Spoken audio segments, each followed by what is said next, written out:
Ce jour-là, la salle des fêtes de Bure affiche complet. C'est la première réunion du débat public concernant Cigéo, un projet de site de stockage de déchets radioactifs souterrains creusé entre Meuse et Haute-Marne.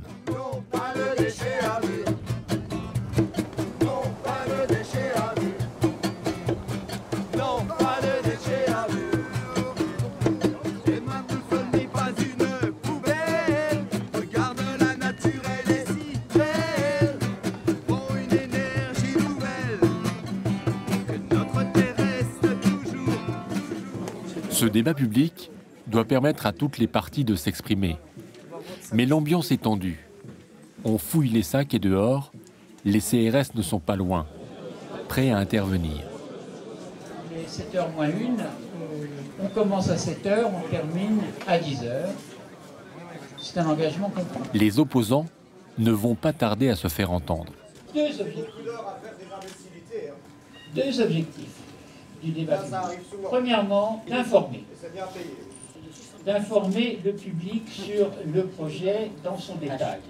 Il y a une vidéo Faux débat public. Vous n'avez aucun pouvoir, vous n'avez rien. Le débat public, c'est quoi? C'est rien, le débat public. On a vu ce qui s'est passé en 2006. Messieurs, Vous allez nous refaire la même. Vous prenez les Meusiens pour des imbéciles. C'est une honte. C'est une honte. C'est pire que tout. C'est un mépris absolu des populations meusiennes. Voilà ce que vous êtes en train de faire et vous n'aurez même pas conscience avec votre beau sourire. Vous nous méprisez. Vous piétinez nos droits. Voilà ce que vous faites. Et c'est ça le jeu de votre commission du débat public. On n'en a rien à faire. Ça ne prendra pas cette fois-ci. Partez. On ne veut pas de vous ici. Halte au faux débat, plus on n'en veut pas. Halte au faux débat, plus on n'en veut pas. Halte au faux débat, plus on n'en veut pas. Halte au faux débat, plus on n'en veut pas. suspension de séance d'un quart d'heure.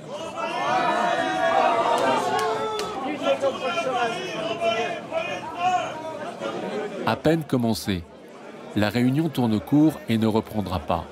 Deux mondes s'affrontent, celui des partisans, séduits par les perspectives de développement économique, et celui des opposants, persuadés que leur région deviendra à terme une poubelle atomique. Ce débat est impossible. C'est impossible? Mais non, parce qu'il a lieu par ailleurs, il a lieu par Internet, il a lieu... Le débat, c'est pas seulement les réunions publiques. Mais un débat public sans réunion publique, il manque quelque chose de très important. Il manque un dialogue. Mais voilà. Ce dialogue est impossible. Ah, là, aujourd'hui, là, à cette heure-ci, le dialogue est impossible. Tout a commencé il y a 20 ans. L'ANDRA, l'Agence nationale pour la gestion des déchets radioactifs, choisit le sous-sol de Bure pour y installer un laboratoire de recherche. Mais il masque en fait un autre projet, beaucoup plus important.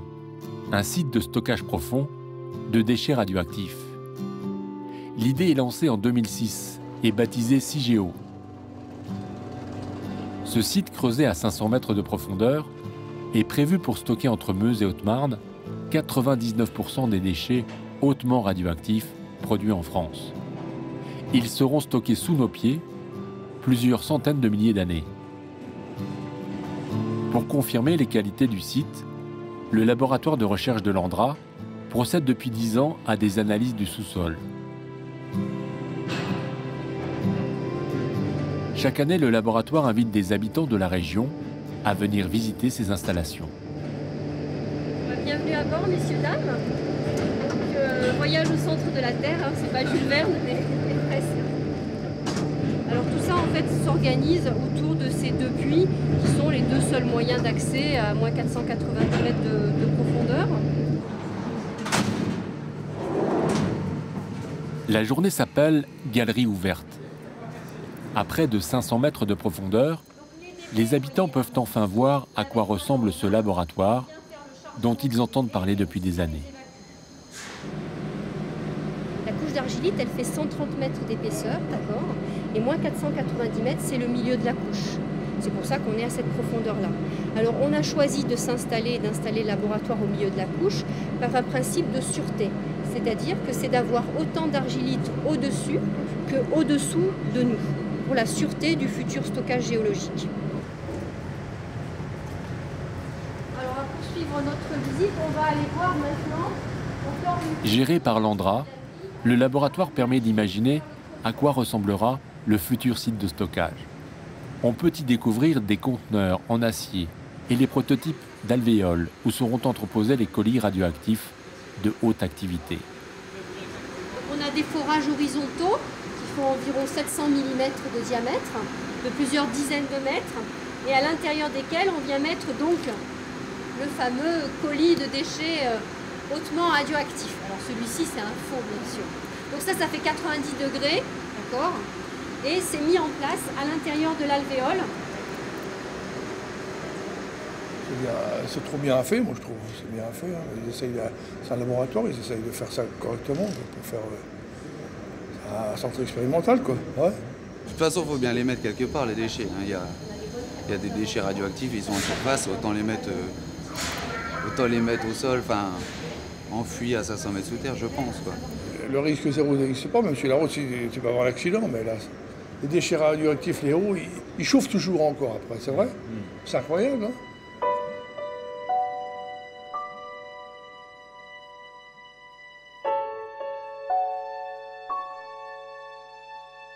Le laboratoire dispose d'un budget de 100 millions d'euros par an pour étudier les solutions de stockage en site profond.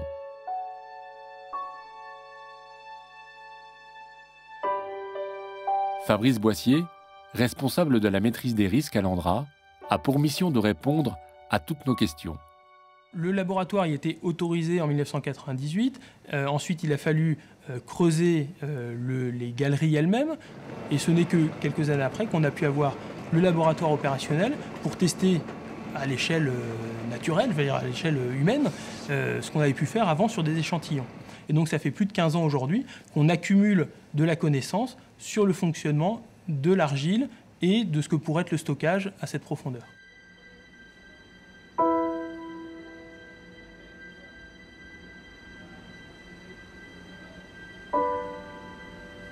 Les ingénieurs analysent les propriétés du calovo oxfordien, une couche d'argile qui s'est déposée entre la Meuse et la Haute-Marne il y a 160 millions d'années.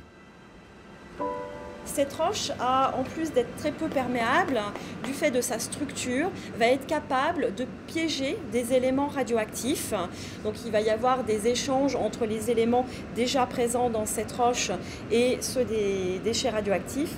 Et ces éléments vont pouvoir rentrer dans la structure et être piégés.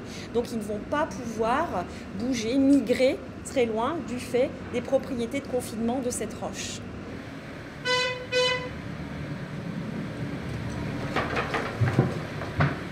Partout dans le laboratoire, l'argile est testée en permanence. Des capteurs informent les chercheurs en surface sur les propriétés de la roche. On étudie à la fois le comportement de la roche tout autour grâce à des forages d'observation qui sont placés au-dessus et sur les côtés. Et nous avons également instrumenté le tubage lui-même à l'intérieur et à l'extérieur pour voir comment la roche appuie dessus et comment il se déforme. Et ça nous permet de dimensionner les épaisseurs des chemises dans le cadre de CIGEO, donc du Centre industriel de stockage géologique.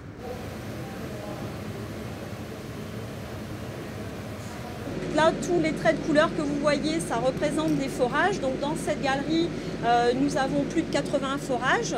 Et au total, dans le laboratoire, nous approchons les 600 forages réalisés pour des études scientifiques. Il y a en tout 6000 points de mesure qui sont acquis en continu et consultables directement par les scientifiques depuis leur ordinateur. Bien, je vais faire plusieurs pauses, vous ne bougez pas s'il vous plaît. Deux. Merci. Si les résultats de ces recherches sont concluants, les travaux de construction du site de stockage débuteront alors en 2019. L'Andra est en train d'exécuter ce travail. La société peut toujours considérer soit qu'il faut poursuivre les recherches, soit que l'Andra n'a pas bien fait son travail, qu'elle doit revoir sa copie. Et donc ce sont des choses qui peuvent bien sûr, et à mon avis qui doivent, être posées à la fois par tous les décideurs publics, que ce soit les locaux ou les nationaux, et qui ne se sentent pas liés parce qu'on a fait 10 ans de recherche à un endroit. Ils ont bien sûr la latitude pour remettre en cause et stimuler toujours la meilleure solution possible.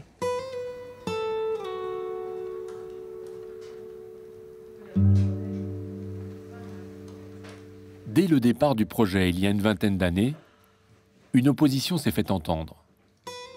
Ils sont aux ordres, ils n'ont pas de morale. Je pense que les FAVL, ça les a fait réfléchir. Corinne et Nadine, graphistes et institutrices à Bar-le-Duc, ont très vite compris que le laboratoire n'était qu'un début. Elles ont été de toutes les manifestations et c'est un peu devenu le combat de leur vie. Le cahier des charges de l'ANDRA en 1994, c'est confiner, retarder le retour des radionucléides dans la biosphère. C'est-à-dire que ce n'est absolument pas du tout une solution qui va neutraliser la radioactivité ad vitam aeternam. Donc confiner, c'est-à-dire la radioactivité, on la met dans des colis.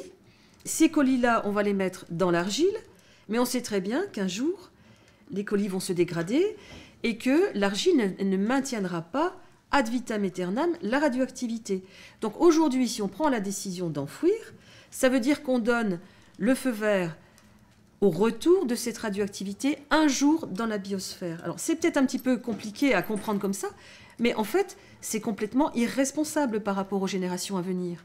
Et c'est d'une prétention inouïe et une posture qui est plus de l'ordre de la prédiction que de la science, quand l'ANDRA fait ses conclusions hyper rassurantes, systématiquement rassurantes. Tout est toujours formidablement optimiste. Est-ce que ça, c'est une posture scientifique? Pas du tout.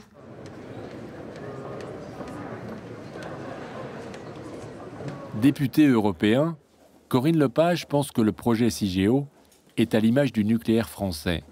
Elle estime qu'une fois de plus, il n'y a pas de contrôle indépendant de l'opérateur.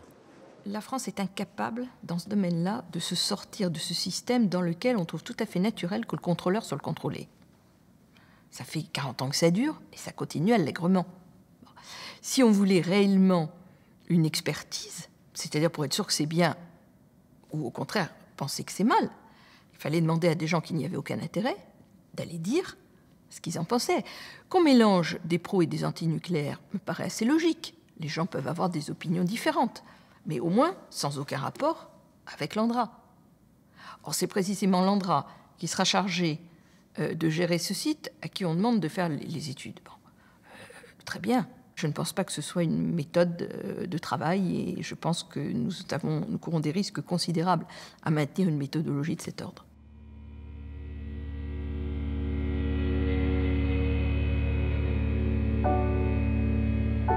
Si le projet est voté par le Parlement, CIGEO s'installera donc en surface et en sous-sol, à cheval entre les départements de la Meuse et de la Haute-Marne. On imagine que si le projet vient à son terme après 100 ans d'exploitation sur les déchets qu'on a envisagés aujourd'hui, il pourrait recouvrir une quinzaine de kilomètres carrés à 500 mètres de profondeur.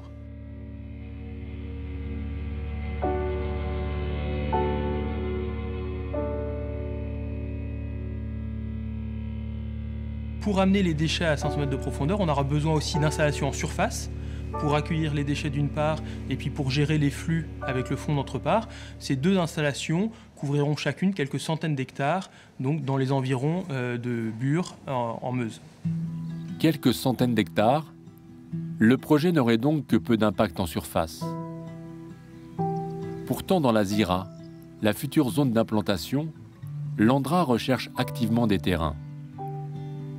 À Mandres-en-Barrois, l'agence souhaite mettre la main sur le bois communal, qui disparaîtra au profit d'un puits vertical d'accès du personnel.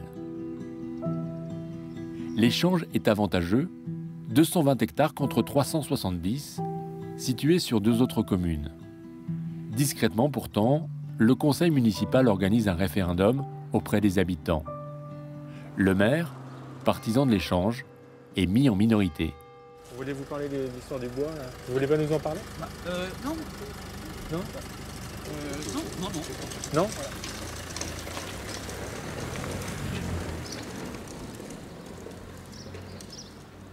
Bernard et son fils Jean, agriculteurs, ont voté contre l'échange. Ils ne voulaient pas que l'on détruise leur forêt. C'est la capitale pour la commune quand même. Donc on aura des bois loin, mais nous, moi je fais du vélo, j'aime bien me promener dans mon bois quand même. C'est le bois de la commune quand même. Et puis pour la chasse aussi, tous les chasseurs qui étaient contre, parce que pour eux c'est quand même c'est loisir quoi si on veut. Parce que c'est pas que le bois, c'est pas que le rapport du bois, c'est loisir aussi d'aller se promener dans un bois.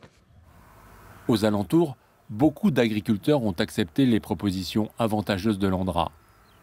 Ils vendent non seulement leurs fermes et leurs terres, mais se voient aussi proposer en échange une autre exploitation sur un autre territoire.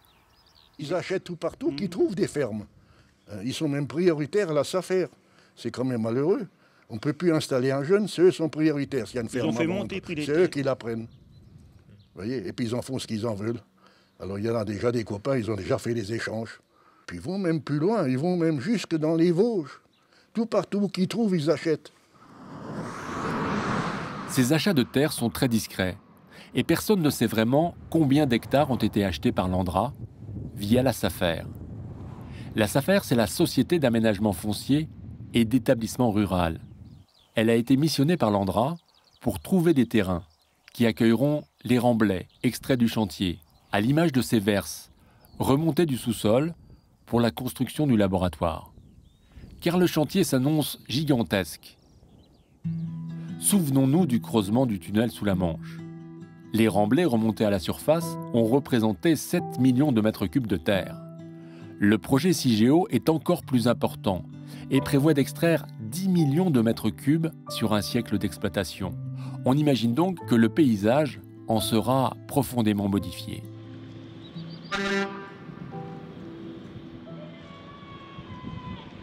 Les déchets radioactifs stockés dans Cigéo sont principalement issus du retraitement des combustibles usés, provenant des 58 réacteurs nucléaires français. Ils sont pour l'instant entreposés à Marcoule dans le Gard, Cadarache dans les Bouches-du-Rhône ou au centre de retraitement de La Hague. Cigéo accueillera les déchets de moyenne activité à vie longue, appelés aussi MAVL, mais aussi des déchets de haute activité à vie longue, nommés HAVL.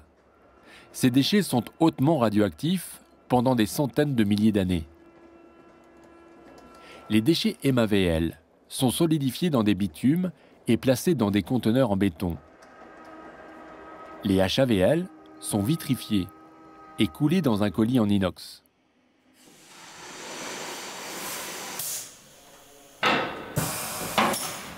Ici, au centre technique de Saudron, on teste les robots qui entreposeront les colis dans les alvéoles souterraines. On dimensionne le centre Cigéo pour 80 000 m3 de déchets, des déchets dits de haute activité qui représenteraient 10 000 m3 et des déchets de moyenne activité à vie longue qui représenteraient 70 000 m3.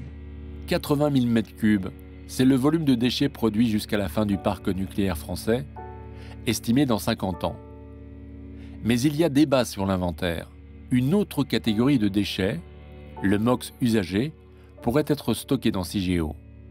Le MOX est un combustible mixte, composé d'uranium et de plutonium. On l'utilise dans 22 réacteurs nucléaires en France, sans savoir vraiment aujourd'hui s'il sera un véritable combustible d'avenir ou finalement un nouveau déchet nucléaire. Ces combustibles usés, aujourd'hui, ne sont pas prévus pour aller dans Cigéo. Pour autant, une évolution de la politique énergétique et industrielle française pourrait conduire à considérer ces combustibles comme des déchets. Dans ce cas-là, il faudra les prendre en charge dans Cigéo, ça sera un troisième type de déchet. Et ce qu'on nous demande de vérifier, ce qu'on a demandé à l'Andra de vérifier, c'est que le stockage Cigéo serait suffisamment flexible pour être capable de prendre en charge des combustibles usés si un jour on venait à considérer que c'était des déchets. En 2011, l'Américain Arjun Makhijani, expert en fission nucléaire, président d'un institut de recherche sur l'énergie, réalise une étude sur le projet Cigéo. Selon lui, on ne peut construire Cigéo sans se poser sérieusement la question du MOX usagé, car son stockage nécessitera des aménagements techniques beaucoup plus complexes. Magnifique. On n'a pas décidé la politique de MOX. Qu'est-ce qu'on va faire avec ce combustible usé? Ce n'est pas seulement mon avis que ça sera très difficile d'accueillir les conteneurs de MOX à ce site. Ça a été déjà dit avant. Donc le MOX, en tous les cas, n'apparaît nulle part. Et pour vous, c'est une question essentielle. Oui. Si on va avoir une politique de surgénérateur pour la gestion des déchets MOX usés, il faut avoir ce débat maintenant. Donc, à mon avis, sans avoir une réponse définitive de ce qu'on va faire avec le MOX usé, le débat public est prématuré. Avec ou sans le MOX, l'ANDRA devra s'engager à retirer les déchets radioactifs stockés dans CIGEO pendant toute la durée de l'exploitation. C'est ce qu'on appelle la réversibilité. Aujourd'hui, la loi nous demande de proposer un stockage qui soit réversible au moins 100 ans. Et en 2016, une nouvelle loi devra être votée pour préciser ces conditions de la réversibilité. Puisque ça peut être plus, mais aujourd'hui on a un plancher d'au moins 100 ans. Il faut bien comprendre que le stockage a pour vocation définitive d'être fermé. C'est une installation qui est conçue pour être sûre, intrinsèquement, sans intervention humaine. C'est ce qu'on appelle la sécurité passive. Les étapes vers cette fermeture seront progressives et une fois fermé, le stockage intrinsèquement pourra retenir les éléments radioactifs sans intervention humaine. Donc sa directrice, Marie-Claude Dupuis, dit de toute façon, à terme, c'est un stockage définitif. C'est-à-dire que tant que c'est pas fermé, c'est ouvert. En gros, c'est ça la réversibilité selon l'ANDRA. Et elle a inventé un autre terme qui s'appelle la récupérabilité. Donc elle dit, le stockage est réversible, mais il n'y a pas de récupérabilité. Donc on joue vraiment sur les mots pour séduire des gens facilement, sur le fait que c'est facile de... Comment je veux dire, moralement, on peut dire oui à un stockage réversible. Pour un élu, c'est quelque chose qui peut être dit à la population. Mais on ne peut pas dire oui à un stockage irréversible. On va demander aux députés non pas de se prononcer sur le bien fondé de CIGEO. Est-ce qu'il va pas, est-ce que ça risque pas d'exploser? Est-ce que ça risque pas d'être mauvais pour la région? C'est pas ça du tout la question. C'est tellement bien fait cette loi que c'est leur demander la durée de la réversibilité. Sachant que ça ne peut pas excéder 100 ans. Et 100 ans, c'est la durée de construction et de remplissage de CIGEO. La réversibilité, les ingénieurs de Stocamine l'avaient aussi promise. Elle était inscrite dans le projet de stockage de déchets ultime, dans cette ancienne mine de potasse en Alsace. Mais en septembre 2002, un incendie ravage une partie des galeries. Amiante, cyanure, arsenic restent piégés au fond, sans qu'aucune réversibilité ne soit possible. L'exemple de Stocamine est très parlant parce que si Bure promet de pouvoir tout déstocker pendant 100 ans, c'est bien ce que Mme Dupuis, présidente de l'ANDRA, directrice de l'ANDRA, le dit et promet, eh bien, nous on dit non, c'est pas vrai. C'est une promesse en l'air. Vous ne pourrez jamais la tenir, cette promesse. Ou alors, montrez-nous que c'est déstockable ici. Sortez tout ce qu'il y a au fond, faites-le. Et ok, peut-être qu'à ce moment-là, on commencera un peu à croire vos experts. En tous les cas, ici, la réversibilité ne s'applique pas pour l'instant. Pour l'instant, non. Mais c'est bien ce qu'on demande depuis 10 ans, qu'elle s'applique rapidement. Parce que quand même, le fonds de mine travaille, ça se sait. Hein. Les mineurs le disent. Alors, à l'époque aussi, le promoteur du projet nous garantissait une stabilité de la mine pendant 10 000 ans. Et ça, c'est fou d'annoncer un chiffre comme ça. Un expert qui annonce ça, franchement, il se fiche du monde. Hein. Il n'y a pas autre chose à dire. L'exemple de Stocamine interroge sur la sécurité du futur CIGEO. Un incendie du même type est-il possible?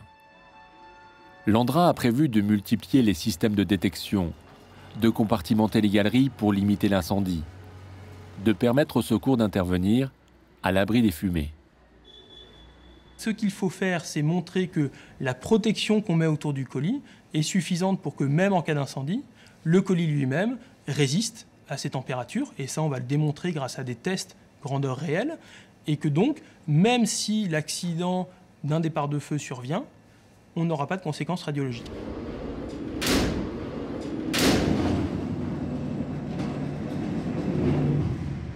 Imaginons cependant un départ de feu dans une alvéole où sont entreposés des colis de moyenne activité à vie longue. Des milliers de tonnes de bitume contenues dans les colis pourraient alors prendre feu.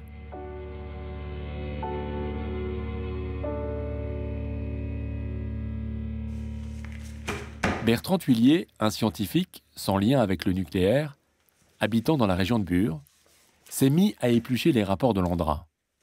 Bertrand Pullier pense que concentrer tous les risques sur un même site n'est pas raisonnable. Il remet en cause les mesures de sécurité prévues par l'opérateur. Une alvéole, il faut se représenter, une alvéole de colis moyenne activité, c'est à peu près 450 mètres de long, 9 mètres de diamètre, une sorte de cathédrale, et si on a un incendie, on aura beaucoup de difficultés à l'éteindre. Il faut savoir quand même que le béton qui est prévu ne peut pas tenir plus de, en tout cas il risque de se dégrader au-delà de 2 heures. On a pour le déplacement des colis, on a des portiques qui se déplacent sur des rails, donc qui risquent d'être, déformés par la température. Les filtres qui peuvent être prévus sont des filtres à base de cellulose, de carton et avec des joints en silicone, et donc pareil, il peut y avoir un risque d'inflammation. Et donc tout ça fait que on a des risques très importants de par ces facteurs. Risque d'incendie, mais aussi risque d'explosion. Certains déchets MAVL dégagent de l'hydrogène, un gaz explosif au-delà de 4%. Ce qu'on doit imaginer, c'est des situations d'incident ou d'accident dans lesquelles, par exemple, la ventilation s'arrête, et dans ce cas-là, vérifier qu'on est capable de gérer le risque hydrogène. Comme les quantités d'hydrogène sont faibles, on a pu vérifier que le temps qu'il faudrait pour que la concentration d'hydrogène commence à devenir dangereuse se compte en semaines, et donc ça laisse le temps, et ça on doit le démontrer, qu'en quelques semaines, on est capable de rétablir un système de ventilation permettant de refaire diminuer la concentration.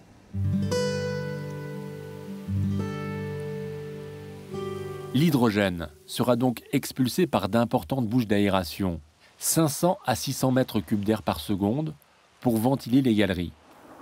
Ce que ne dit pas l'ANDRA, c'est que certains gaz radioactifs dégagés par les colis pourraient aussi remonter à la surface par cette ventilation. À partir du moment où vous avez des colis qui dégagent de l'hydrogène et donc qui ne sont pas étanches, associés à ce dégagement, vous avez des gaz radioactifs, du krypton, du carbone 14, du tritium, etc. Et donc, comme en fait ces colis sont ouverts, enfin, ou en tout cas sont uniquement clipsés et avec une ventilation pour éviter cette accumulation d'hydrogène, il est vrai qu'il y aura également des gaz radioactifs qui vont se dégager. Nous avons pu le constater. La preuve de ces rejets est inscrite dans les propres documents de l'ANDRA. L'ANDRA a créé l'Observatoire pérenne de l'environnement. Le but est de faire un état des lieux avant, pendant et après l'exploitation de CIGEO, afin de constater dans le temps s'il y a des changements dans l'environnement. Les données seront stockées dans un centre de la mémoire sur le site de Bure. Là encore, l'ANDRA est à la fois opérateur et contrôleur de ses propres activités. Dans la ZIRA, la future zone d'implantation, cette OPE a installé des dizaines de capteurs, stations de suivi des eaux, stations agricoles, stations en forêt. Des capteurs atmosphériques vont analyser l'air. Et dans ce document officiel, c'est très clair, les éléments traces à rechercher sont liés à la radioactivité.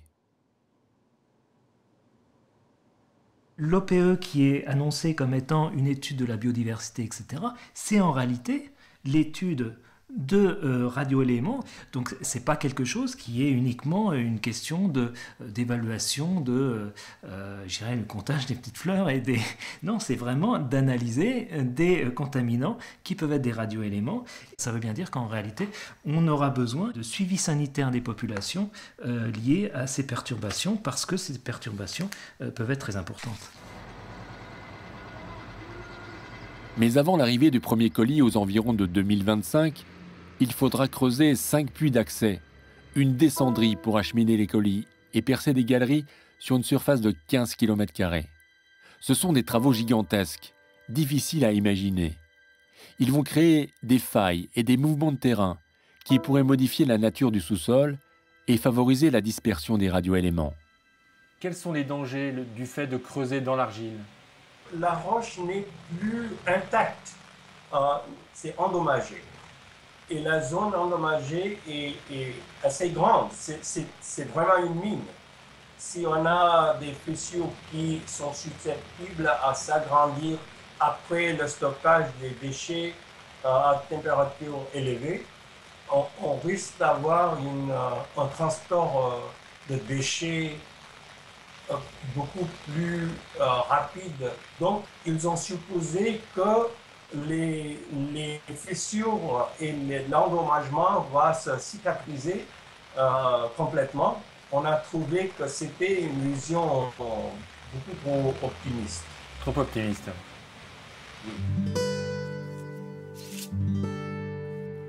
Vous voyez, la sûreté du stockage pendant son exploitation. Ouais, il y a 2 pages et demie. C'est fou. L'ANDRA suppose que des situations accidentelles puissent se produire et prévoit des dispositions supplémentaires pour les maîtriser afin d'en minimiser l'impact. C'est formidable. C'est formidable. Tout ça pendant 100 ans. Bernard Laponche est polytechnicien, docteur en physique des réacteurs nucléaires. Il remet lui aussi en cause l'étanchéité du futur CIGEO. Est-ce qu'on peut absolument fermer hermétiquement ou bien est-ce qu'il pourra y avoir des infiltrations puisqu'on fait des trous, hein? Cette couche d'argile qui était absolument imperméable, ben, je fais dedans des trous. Alors je peux peut-être boucher, mais vous savez, dès que vous faites un trou, il y a des fuites. Enfin, c'est assez facile en fait d'imaginer des circonstances, par exemple climatiques, sans aller jusqu'à la géologie, mais climatiques, qui font qu'une telle installation, à un moment donné, ne peut plus fonctionner, enfin, a des problèmes. La couche d'argile restera-t-elle homogène, emprisonnant les radioéléments? C'est la thèse de l'ANDRA. Les failles, provoquées par le creusement, favoriseront-elles au contraire leur déplacement? L'eau ne pourrait-elle alors s'infiltrer et mettre en contact des colis radioactifs avec les couches supérieures? Faut-il craindre pour nos nappes phréatiques? 13 minutes 30.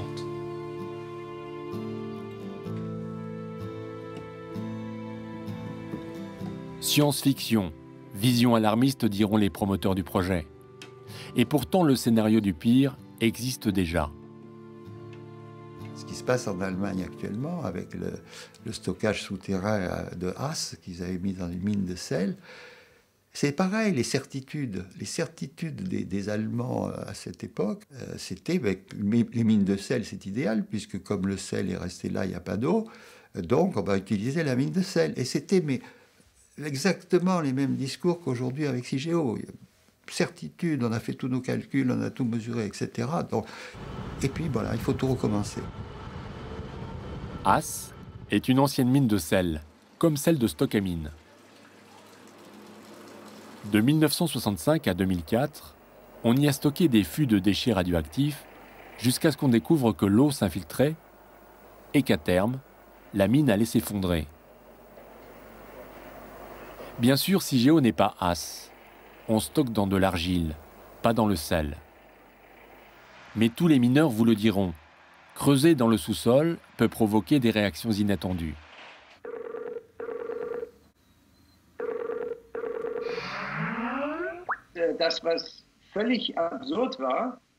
Ce qui est absurde, c'est que ce qu'on a fait en pratique n'avait plus rien à voir avec la théorie. En 1964, des mineurs et des riverains avaient alerté en disant que cela ne pourrait jamais fonctionner. Les scientifiques ont répondu que cela tiendrait pour l'éternité. Ont-ils menti ou se sont-ils trompés? En tout cas, les scientifiques avaient tort et les citoyens avaient raison.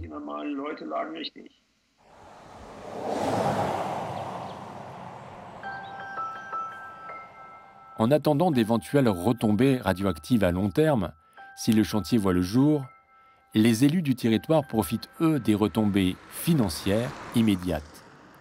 L'installation du laboratoire apporte aux 2 départements concernés 30 millions d'euros par an. Cette manne financière est gérée par un GIP, un groupement d'intérêt public. Bonjour monsieur le maire. Comment va monsieur? Le GIP a activement financé la construction de ce nouvel hôtel qu'on inaugure aujourd'hui à 2 pas du laboratoire.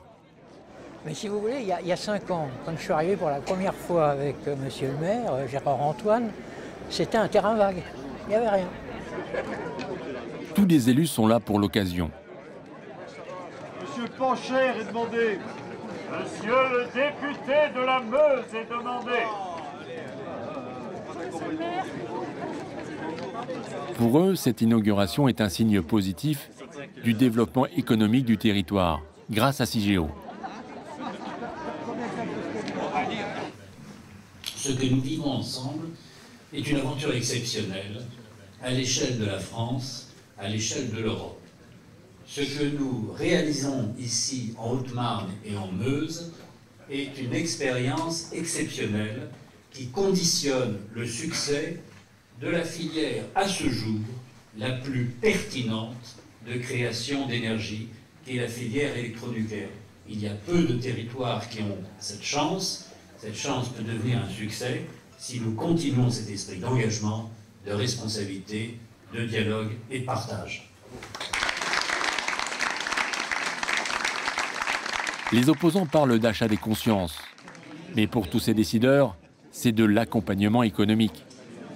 C'est de l'argent public, sous contrôle du Parlement, versé à des entités publiques que sont les groupements d'intérêt public où les instances de l'État sont représentées pour contrôler tout ça et pour permettre au territoire de se développer et de se préparer à l'accueil d'un futur stockage. C'est ce que la loi dit. Mais on n'achète pas les consciences des élus avec de l'accompagnement économique. Chaque commune bénéficie ainsi des fonds d'accompagnement du GIP. Environ 500 € par habitant et par an. La commune d'Oudelincourt, 360 habitants, perçoit ainsi chaque année près de 180 000 €. Le maire ne se pose aucune question. Personne jusqu'à présent n'a reproché à une collectivité de collecter d'importantes retombées fiscales au pied d'une centrale nucléaire. Pourquoi, lorsque localement on permet la recherche pour essayer de trouver une solution de gestion des déchets générés par la plupart de ces centrales nucléaires, pourquoi voulez-vous qu'on ne participe pas à certaines retombées économiques? Aucun élu ne refusera d'avoir une retombée qui donne un plus à la gestion de sa commune. Je ne pense pas. Le maire d'Oudelincourt a aussi bénéficié de l'installation d'un site de stockage d'archives, qui abrite en fait les archives d'Areva. EDF a fait de même à Bure, installant des archives dans un bâtiment futuriste, non loin du laboratoire. Paradoxe, le GIP, qui est financé selon le principe du pollueur-payeur par ces mêmes Areva et EDF, finance à son tour leur projet. L'argent retourne donc aux financeurs, circulant alors parfois en circuit fermé. Et il faut le dire, ces infrastructures implantées au nom de l'accompagnement économique du territoire créent en fait très peu d'emplois. Mais ce que l'on n'a pas pris en compte, ce sont les emplois qu'on risque de détruire par ailleurs. Par exemple, pour le Champagne ne tire son excellence que du terroir de champenois. C'est 30 000 personnes. Imaginez qu'il y ait 10% de baisse du Champagne due à une atteinte à l'image. C'est 3 000 personnes. Comment ne pas faire le lien entre l'excellence d'un terroir et, cette altération du sous-sol? Comment ne pas considérer que les eaux minérales de Contrex, de Vittel, ne soient pas touchées? Il n'y a rien de plus fragile que l'image d'une région. Et là, on risque de dégrader l'image de la région Champagne et l'image de la région Lorraine. Loin de se soucier de leur image à long terme, les mairies empochent les subventions immédiates.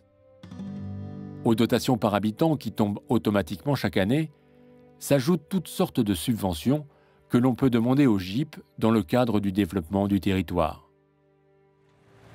L'effet de cet argent est visible partout entre Meuse et Haute-Marne.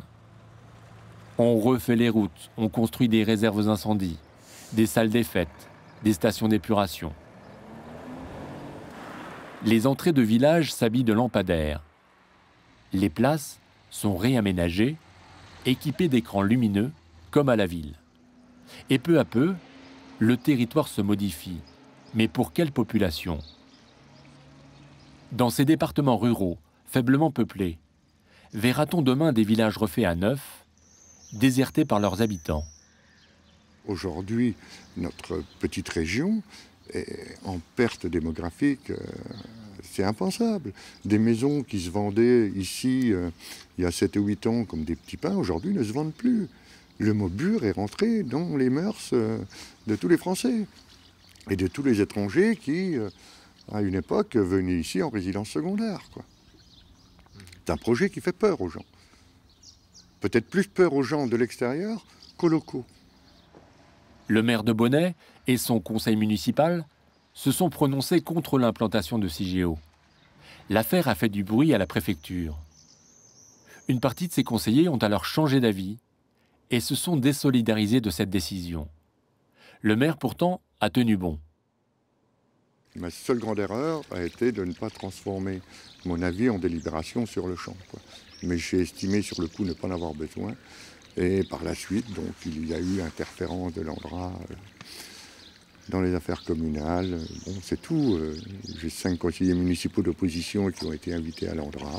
Bon. Vous comprenez, avant la prise de délibération, donc j'ai découvert dans l'Est républicain, la veille de la convocation du conseil municipal, que 5 conseillers se désolidarisaient du maire. Le maire accepte les dotations par habitant, mais il refuse de faire la course aux subventions du GIP, comme c'est le cas dans les communes voisines. Je reste dans ma décision et l'évolution du projet ne me fera pas changer d'avis. Non, c'est pas possible. Le groupement d'intérêt public ne finance pas seulement les villages, il participe aussi au développement des entreprises privées. Cet entrepreneur de la Meuse vient ainsi de bénéficier d'une subvention pour achat d'une pelle mécanique flambant neuve. Il remercie le GIP et ses subventions qui lui permettent d'être très compétitif dans son secteur d'activité. On s'aperçoit qu'on a des prix plus compétitifs parce qu'on a du matériel plus performant et donc on va plus vite, la rentabilité de chantier est supérieure et ce qui nous permet de prendre des parts de marché dans un rayon de 50 km autour de notre dépôt, quoi. Ça représente une aide de combien, globalement?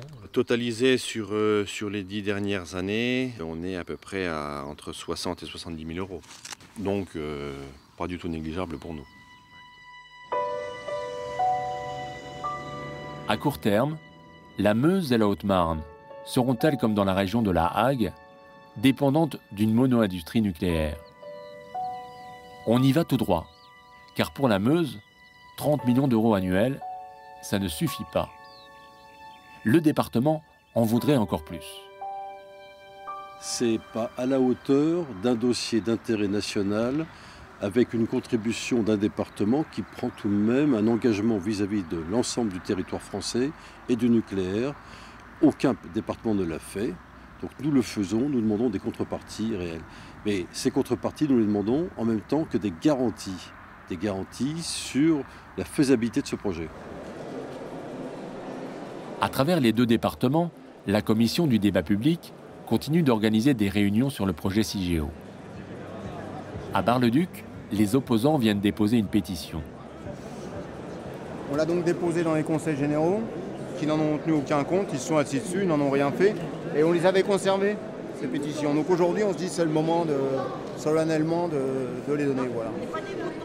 À quelqu'un, puisque les élus ne veulent pas les recevoir. Donc on va il y a ceux-là aussi pour la Haute-Marne. 37 000, c'est l'idée. Ça fait 59 000, à peu près 59 000. Personne n'est au pouvoir aujourd'hui d'empêcher 60 000 citoyens de s'exprimer. Je le dis au président, il y en a marre qu'on nous prenne pour des cons. Il y en a marre qu'on nous prenne pour des cons.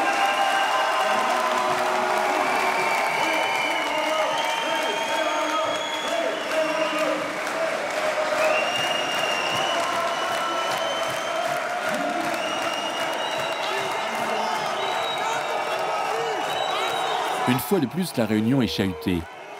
Par leurs sifflets et leurs slogans, les opposants imposent leur refus de ce débat public. Une tribune inespérée pour ce mouvement qui s'était un peu essoufflé depuis 20 ans. Dans l'impossibilité de débattre, le président jette l'éponge. Une fois de plus, 2 visions du monde s'opposent. Faites-le, monsieur Longuet, puisque vous n'êtes pas... C'est pas moi qui décide. Ah, vous c'est jamais vous qui décidez. Si, j'ai voté la loi et je vous le dis. Eh ben alors, et je la voterai en 2016. Eh ben, si vous et je la voterai de bon cœur, la loi. Eh ben, faites un référendum. Nous, on vous le demande, monsieur Longuet. Laissez d'abord parler les gens. Comme ça, ils pourront entendre. Si vous laissiez parler les gens, ils pourraient parler dans des... Ils pourraient s'exprimer. Une nouvelle génération d'opposants est venue prêter main forte aux militants historiques. Ils ont entre 20 et 30 ans, viennent de la France entière et ont décidé de s'installer à Bure.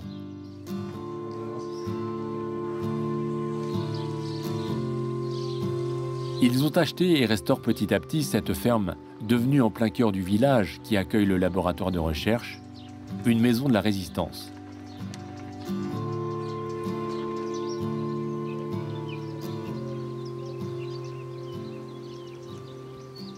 Pourquoi vous refusez ce débat public? Un débat public quand un projet est déjà lancé, est-ce qu'il est honnête ce débat? Est-ce qu'il est honnête? Ce débat public, il est prévu par la loi de 2006. Après, l'ANDRA nous a toujours dit, attention, ce débat public n'a pas vocation à remettre en cause le projet d'enfouissement à Bure. Donc nous, on discute pas avec ces gens-là. Nous, le projet, c'est non, donc le débat, c'est non aussi. Aussi simple que ça. Parce que qu'est-ce qu'on en fait de ces déchets quand même? Ils sont là maintenant, qu'est-ce qu'on en fait? Ces déchets, ils sont là, oui, ils sont là. Mais si on les met à 500 mètres sous terre, ils seront toujours là. 500 mètres, c'est le bout du village. C'est parce que c'est sous terre qu'on les voit plus qu'ils n'existent plus. Enterrer la catastrophe, ce n'est pas gérer la catastrophe. Mais là, on en fait quoi? Ça, je vous ai dit, on arrête le nucléaire et peut-être que là, on pourra avoir un débat serein. Je pense que d'ici, ça fait 50 ans qu'on produit des déchets nucléaires qui ont des durées de vie, eux, de 100 000, 200 000, 1 million, voire des milliards d'années pour certains éléments. Est-ce qu'on est réellement à 10 ans, 20 ans, 30 ans près pour gérer ces déchets? Comme ceux qui, près de Nantes, s'opposent à l'aéroport de Notre-Dame-des-Landes, ils ont choisi de vivre ici, sur le lieu même de leur combat. C'est juste envie de prendre soin de ce qu'il y a autour de nous et de respecter ce qu'il y a autour de nous, en fait. C'est plus dans ce sens-là, quoi. C'est pas... On prend conscience de certaines choses et donc, du coup, on a envie que ça change, ça reste pas juste un discours. On a aussi envie de l'appliquer dans notre vie. Le débat contradictoire sur le projet de stockage profond des déchets radioactifs. Nous attendons vos questions en direct, par mail ou par SMS, et aussi vos réactions sur Twitter. L'adresse mail... Dans l'impossibilité d'organiser des conférences sur le terrain, le débat public se réfugie sur Internet pour continuer à exister. Il devient virtuel, comme s'il fallait coûte que coûte aller jusqu'au bout. On ne peut pas appeler ça un débat public. Et donc il faudra bien que la CPDP satisfasse à l'obligation de débat public. Bonne soirée. En marge du débat officiel, d'autres réunions s'organisent pour parler du projet CIGEO. Un homme d'église place le débat sur le terrain de l'éthique. L'évêque de Troyes est opposé à l'idée d'enfouir des déchets sous la terre. Mais il est pour le débat et les échanges d'idées. Bonsoir à tous. Je suis très heureux de voir que ce sujet fait venir beaucoup de monde. Moi, je considère que tant que les voix peuvent se faire entendre, quels que soient les arrière-plans, il y a de l'espoir pour l'avenir. L'Église n'a pas de compétences spécifiques en matière scientifique, mais elle a une compétence éthique. Enfin, elle prétend avoir une compétence éthique. Elle considère comme étant de sa mission d'offrir des lieux d'écoute et de dialogue, de favoriser la réflexion sur la manière dont l'homme est en jeu, dont l'avenir de l'homme est en jeu dans les choix de société qui sont faits. Est-ce qu'on est capable de se reposer des questions sur la manière dont nous vivons, sur ce que nous consommons, sur ce que nous désirons? Les questions de fond, c'est celle-là en réalité. Parce que s'il n'y avait pas des choix tels que nous les faisons dans notre civilisation d'aujourd'hui, il y aurait peut-être une moindre consommation d'énergie.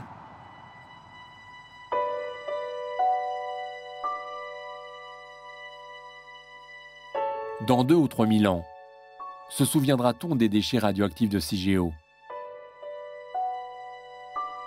Et que penseront les générations futures de cet héritage souterrain? L'objectif numéro 1, ce n'est pas d'oublier, c'est de maintenir la mémoire au contraire. Et donc l'ANDRA, dans son projet, met en place dès aujourd'hui tout un système de transmission de la mémoire, du stockage, pour que les générations futures, non pas dans 100 000 ans, non pas dans 1000 ans, mais dans 100 ans, voire dans 50 ans, aient toutes les cartes en main pour décider ce qu'elles veulent faire, donc pendant la période d'exploitation, et même après la fermeture, qu'elles gardent un œil sur ce lieu où on aura fait un stockage unique en France et qui méritera de conserver une surveillance particulière et une attention où chaque génération devra transmettre la mémoire du stockage. Mais faut-il aller si vite? Y a-t-il à ce point urgence de construire un tel projet? Cigéo coûtera 35 milliards d'euros à la collectivité. Ne faut-il pas, dans un premier temps, financer la recherche et se donner une chance de trouver une solution alternative? Au bout de 20 ans, qu'il n'y a aucune solution et que la seule, c'est de vraiment mettre ça définitivement pour des millions d'années, c'est pas sérieux. Du point de vue scientifique, je trouve que c'est choquant. Vous pensez qu'on a le temps? Mais bien sûr. Il n'y a absolument aucune urgence, puisque de toute façon, les déchets ne seront pas entreposés avant des dizaines d'années. Donc je pense qu'il y a une étape qui est brûlée, mais je dirais que c'est une habitude. Hein. Quand on a fait Superphénix, on a fait la même chose et on voit où ça nous a conduit. On est dans une urgence qui est incompréhensible par rapport à la durée de vie de ces déchets, qui est incompréhensible par rapport à toutes ces questions qui restent et qui sont d'autant plus importantes que on examine en profondeur ce dossier. Pourquoi cette urgence? C'était exactement ce qui était ressorti des débats publics de l'époque, en 2006. Donc on voit bien qu'il y a une sagesse populaire, une sagesse de ces territoires qui voit bien que le projet n'est absolument pas bien ficelé, n'est pas fini, il y a un flou.